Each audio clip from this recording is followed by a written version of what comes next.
And today, I want to share with you guys a couple of concepts about music. One is something called folk music, and the other is something called popular music. Now, you guys are really familiar with popular music. Everybody listens to it, everybody loves it, to a certain degree.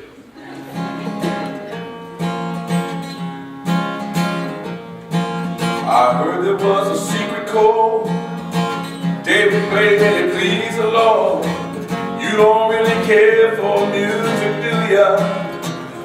It goes like this: the fourth, the fifth, the minor fourth, the major lift, the baffled king composing hallelujah, hallelujah. You guys know that song? Where do you know it? Shrek. My daughter did not know that song was 40 years old. She did not know that it was written by a guy named Leonard Cohen, a Canadian singer-songwriter. She didn't know about that. She didn't care about that. All she knew was it was one of her favorite songs that showed up in one of her favorite movies. But when you start to ask the question, where does something come from? You become an investigator. You become, in fact, a historian in the best sense of the word, because history is not all in books. Sometimes it's in songs, sometimes it's in stories, sometimes it's in objects that you find, and start to ask that question, where does it come from? If we want to figure out about this music, we got to go back in time to a place where the music doesn't change every 20 minutes, right? We got to go back to, let's use our imagination to go back to about 1850. And you're in front of an old, weather-beaten building, and it's in the deep south. It's a nice hot day. That's a good piece of imagination. And the windows and the doors are flung open so you get a breeze through. And you hear this song coming from the inside of this building. And it's at once familiar and at the same time unfamiliar. Here's the song you hear coming out. Amazing grace, how sweet the sound that saved a wretch like me. I once was lost, but now I'm found. Was blind, but now I see. Now that song is a song that almost every student in this room knows. You don't have to go to church to know Amazing Grace, right? If America's got a hymn, that's it. But think about this. That song doesn't always sound the same.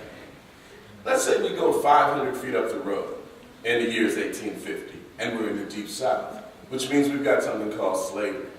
And coming out of the barn or the stable, you hear that same song, but somehow it comes out sounding different. Maybe it sounds more like this. Oh, amazing grace, how sweet the sound that saved a wretch like me.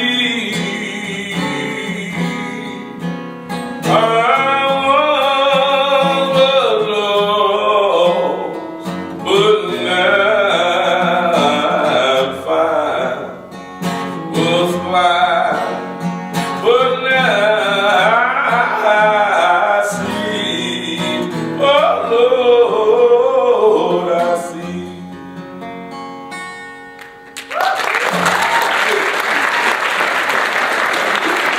So early on, the first verified American music is something called the spiritual.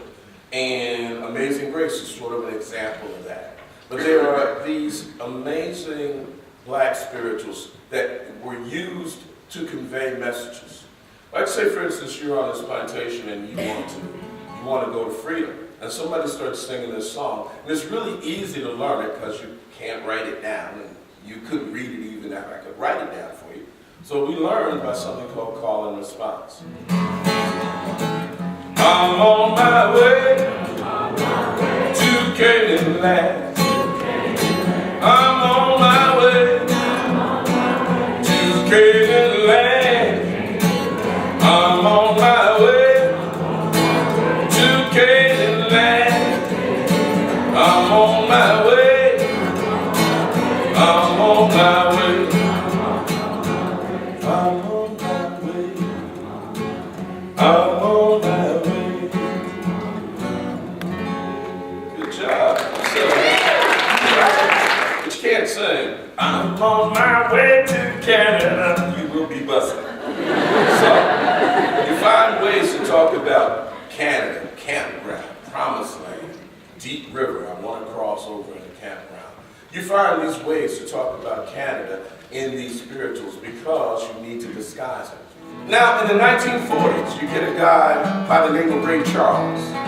Not Jamie Foxx, but Ray Charles. Who was intent on taking gospel and putting it in the club where he thinks it belongs. Saying,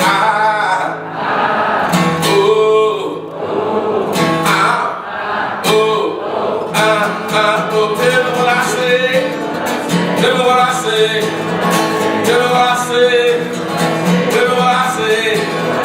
That guy invents R&B, right? But it doesn't end there. Same 5 notes and the same 3 chords in the 1950s show up on television. One for the money, 2 for the show. You get ready now, go, can't go without you. Where's the mountain switch? You can do it one for mountain switch. Elvis is the king of what? Rock and roll.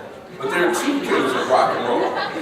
There are 2 kings of rock. There's a black king of rock and roll who's still alive. He's like in his 90s. His name is Chuck Berry.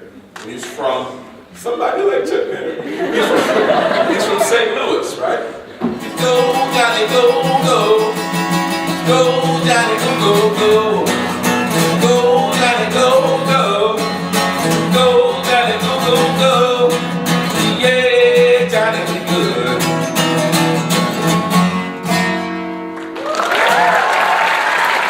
Gyms would have a rope down the middle to keep the black kids and the white kids from dancing together.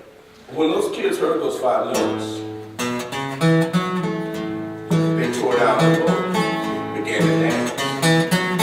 Well, I guess you say, what can make me feel this way, my girl?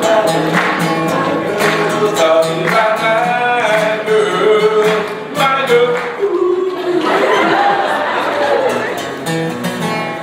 One of the oldest songs I know, one of the oldest blues I know is something called the Death Letter Blues. It is depressing. It is the kind of music you get when your guy gets this letter bordered in black, tells him it's bad news. The woman he loves is dead. He's got to try to see her before the funeral, before they put her in the ground. And it was done by a guy named Sunhouse. It kind of goes like this.